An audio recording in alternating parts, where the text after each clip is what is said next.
Buenas, galera, tudo certo? Lucas Cavaleiro aqui. Hoje um vídeo sobre como escolher um notebook para edição.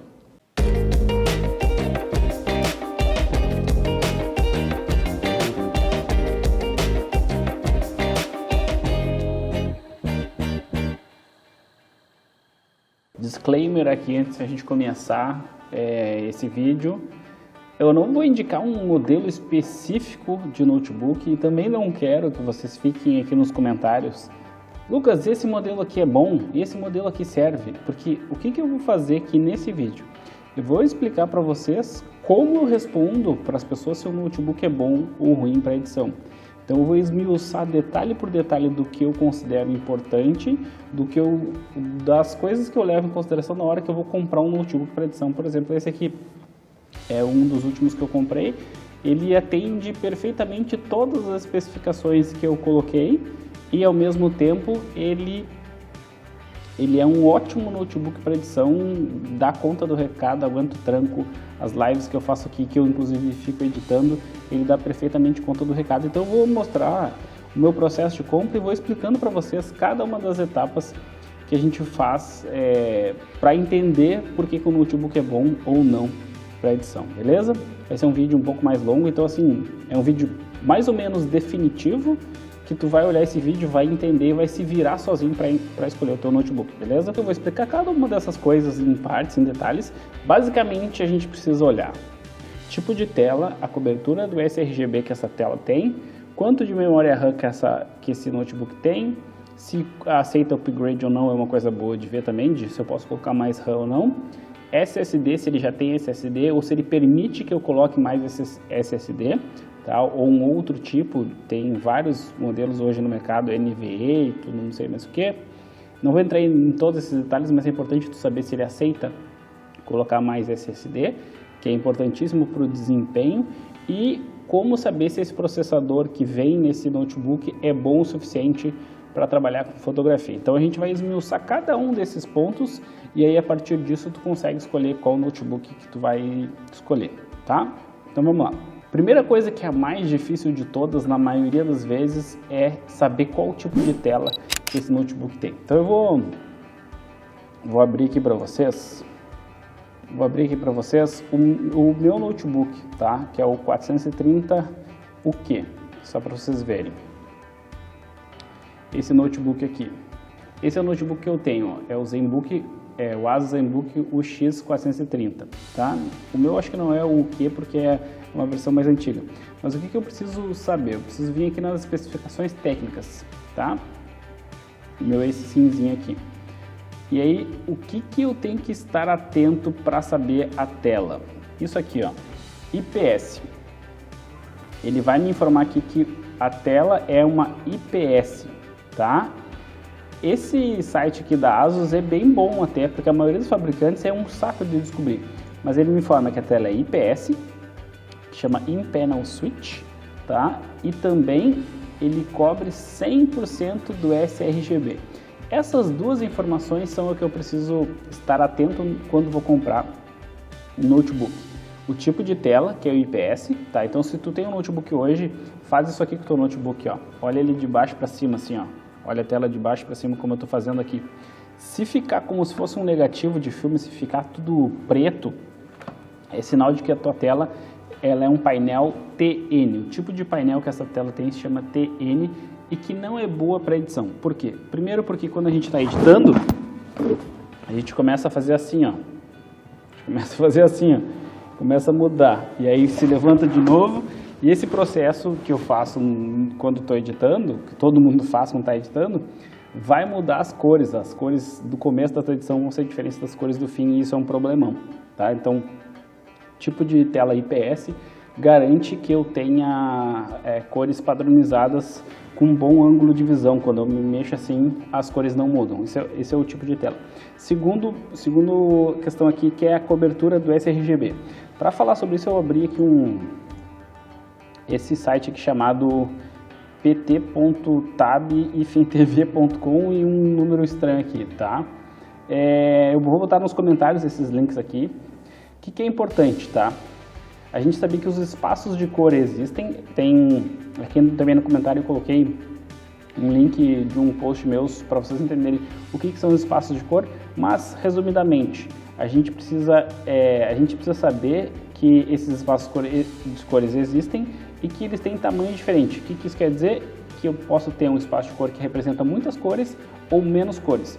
O maior de todos é o Profoto RGB, o mais comum, que é grande, é o Profoto RGB. Um dos mais famosos tem o Adobe RGB e o sRGB. O que quer dizer que um monitor representa 100% das cores do sRGB? Quer dizer que essas cores, esse universo de cores que tem esse tamanho aqui, esse monitor consegue representar todas essas cores. Se eu tiver um monitor que representa 100% do Adobe RGB, quer dizer que ele representa mais cores. Normalmente esses monitores a gente não encontra em notebooks, alguns da Apple tem, e em geral a gente classifica esses notebooks, esses monitores na verdade como wide gamut, tá? Tem um gamut grande, um gamut alto, tá? Então assim, é preciso entender que esses espaços de cores eles são diferentes. Aqui tem uma tabelinha nesse mesmo site que me diz, ó, se o monitor diz que cobre 72% do NTSC, quer dizer que ele cobre 100% do sRGB, certo? Aqui, ó, 100% do sRGB. Essa tabelinha que vai ajudar vocês nessas conversões. Se ele diz que cobre 100% do NTSC, quer dizer que ele cobre 100% do Adobe RGB, mais ou menos o mesmo tamanho do espaço de cores. Então, primeira característica aí que vocês precisam saber é tipo de tela IPS e a cobertura do sRGB. Essa informação é dificílima de encontrar. Quer ver uma coisa? Eu vou abrir aqui um notebook, ó.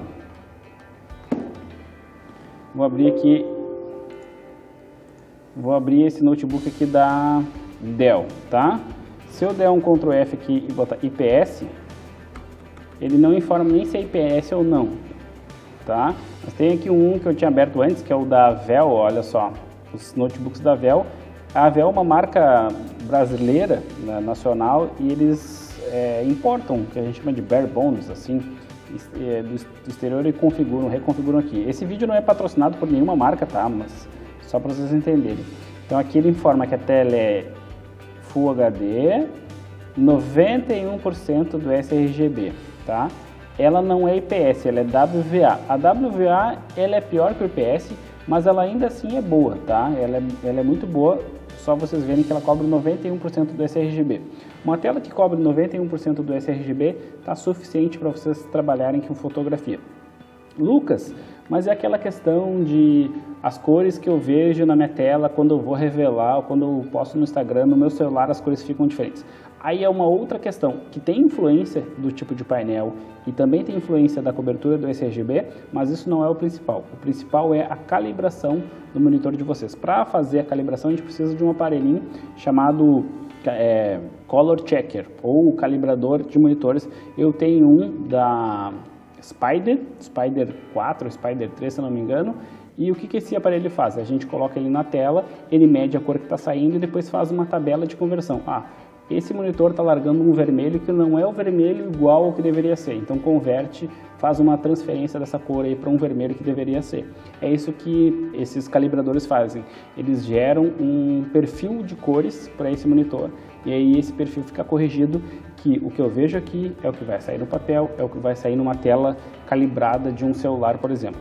Lucas, eu não tenho como fazer isso, então calibra na mão com um celular, por exemplo, pode ser um iPhone, tá? Alguns celulares da Samsung saturam muito as cores, alguns da Xiaomi também fazem a mesma coisa, saturam demais as cores, então precisa ter um bom monitor de referência, tá?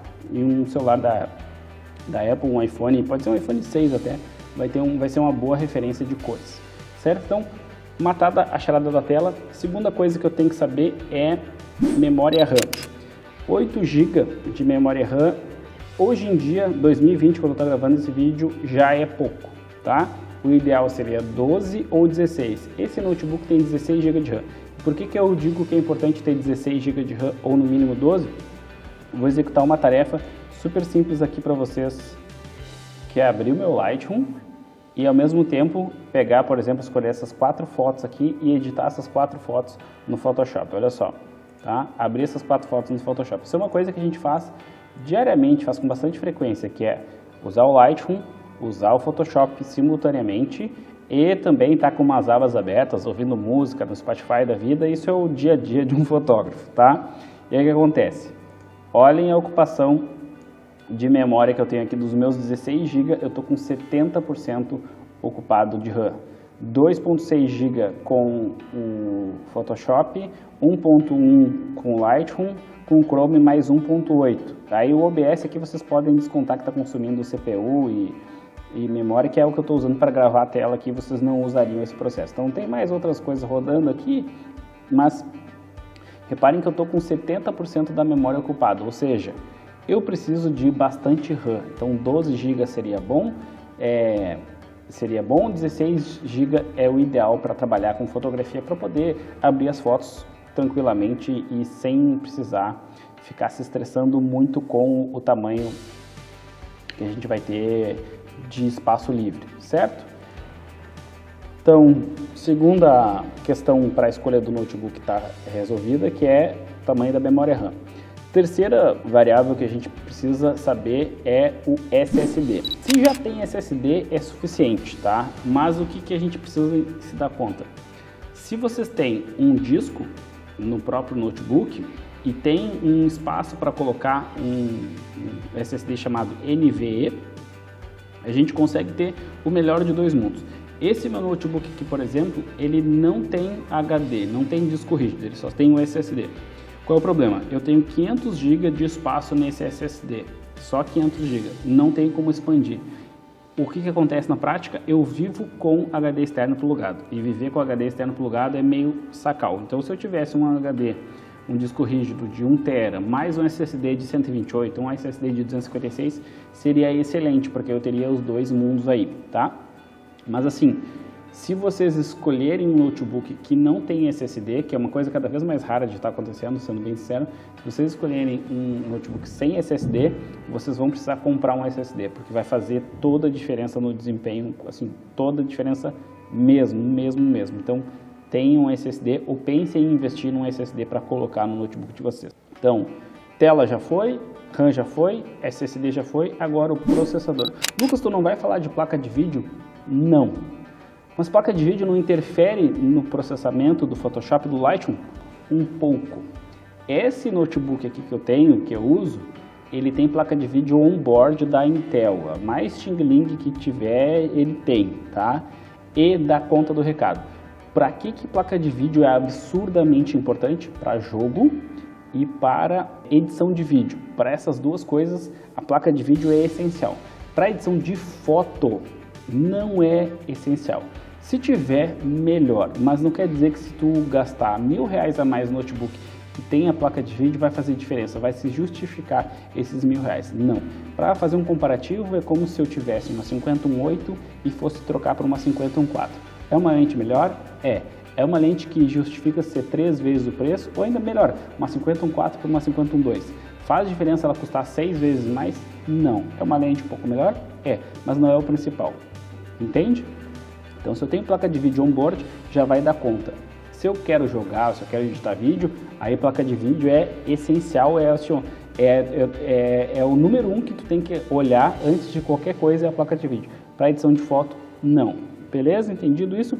Então, vamos olhar agora para o processador, que também é uma das coisas mais importantes, junto com RAM e SSD e tela, tá? Vou abrir aqui o meu notebook, tá? Que ele é um i7 85501. Isso aqui que vocês têm que ver. Esqueçam essas nomenclaturas de i7, de i5, tá? Esqueçam por quê? Porque dependendo da geração do notebook, do processador, um i5 vai ser melhor que um i7, tá? Como é que eu sei essas coisas? Aqui, ó, esse primeiro número aqui, tá? Esse primeiro número é a geração. Então quer dizer que esse meu notebook tem um i7 de 8ª geração. Tá? Hoje, 2020, quando eu estou gravando esse vídeo, já está na 10ª. E quanto mais recente a geração, melhor o desempenho. Tá? Melhor desempenho e melhor a economia de bateria, inclusive, junto. Então, o que eu faço com essa informação? Eu vou pegar esse nome aqui, 85501, vou copiar e vou vir para esse site aqui chamado CPU Benchmark, cpubenchmark.net. Vou andar até aqui embaixo na busca e vou pesquisar aqui, ó. Pode ser aqui ou pode ser um Ctrl F na própria página mesmo. 8550U, tá aqui, Intel i7 8550U, ele faz 6.118 pontos, esse notebook aqui. Não é uma pontuação espetacular, mas é uma pontuação suficiente para trabalhar com edição de fotos, tá? E até edição de vídeos, inclusive, tá? Então, assim, a partir de 5.000 pontos, 6.000 pontos, vocês já estão bem servidos. Só para ilustrar para vocês aqui, eu vou vir na busca e vou fazer uma busca com i7 nona geração, tá? E vou achar aqui um notebook que seja de nona geração. Só título de curiosidade, eu vou vir aqui e vou mostrar para vocês, ó, esse notebook aqui da Avel, ele é de nona geração, é uma geração acima da minha, tá? Eu vou pegar e vou ver a pontuação que faz esse 9750 aqui. 9750H. Faz 11.500 pontos, ou seja, muito maior a pontuação do que o meu notebook, do que o meu processador, ou seja, tem um desempenho muito maior, tá? E só a título de comparação, eu vou pegar agora aqui, eu entrei no site da Dell e vou colocar para vocês, ó, aqui o site da Dell ele é bacana porque a gente consegue escolher a geração do processador, ó. Peguei aqui, marquei 10ª geração, só para mostrar para vocês a importância de saber qual é a geração. E aqui eu tenho esse notebook aqui, ó, o 145000, 14 polegadas 5000, e ele é um i5 10210U. Vou copiar e vou aqui no CPU Benchmark para vocês verem a pontuação que ele faz, ó. Tá aqui. Ele faz 6.492 pontos, ou seja, é um pouco melhor do que o meu processador e mesmo sendo um i5. Entendem o que eu quero dizer? Que vocês não devem pesquisar por i5, por i7, devem pegar o código desse processador e jogar aqui no CPU Benchmark para saber qual a pontuação que esse notebook faz. Então aquele i5 já é suficiente, mesmo que ele seja um i5, ele já é suficiente para trabalhar com fotografia. E isso que vocês vão fazer, vocês vão buscar o processador aqui no site do CPU Benchmark, certo? Espero que esse vídeo tenha ajudado vocês, eu não discriminei exatamente qual modelo, vocês vão escolher o modelo a partir dessas configurações, isso que é o mais importante, saber qual processador, se tem SSD, quanto de RAM vai ter e o tipo de tela. Já adianto para vocês que o tipo de tela é sempre o mais chato de achar. Se informa o tipo de tela, nem sempre informa quantos % do sRGB tem de cobertura, tá? Então essas informações são as mais chatas de encontrar e sempre vocês vão ter que ir no site do fabricante. Às vezes o site do fabricante não tem, às vezes tem um blog de fotografia, um blog de reviews que vai informar especificamente essa tela, a cobertura da tela. Mas são as informações que vocês precisam estar ligados e precisam buscar na hora que forem comprar um notebook, beleza? Espero que esse vídeo tenha ajudado vocês aí a encontrar um modelo correto. Essas informações que eu falei também valem para montar um desktop, tá? É exatamente o mesmo princípio para montar um desktop para trabalhar com edição de foto, beleza? Eu sou o Lucas Cavaleiro, espero que tenham gostado desse vídeo, um grande abraço e até a próxima.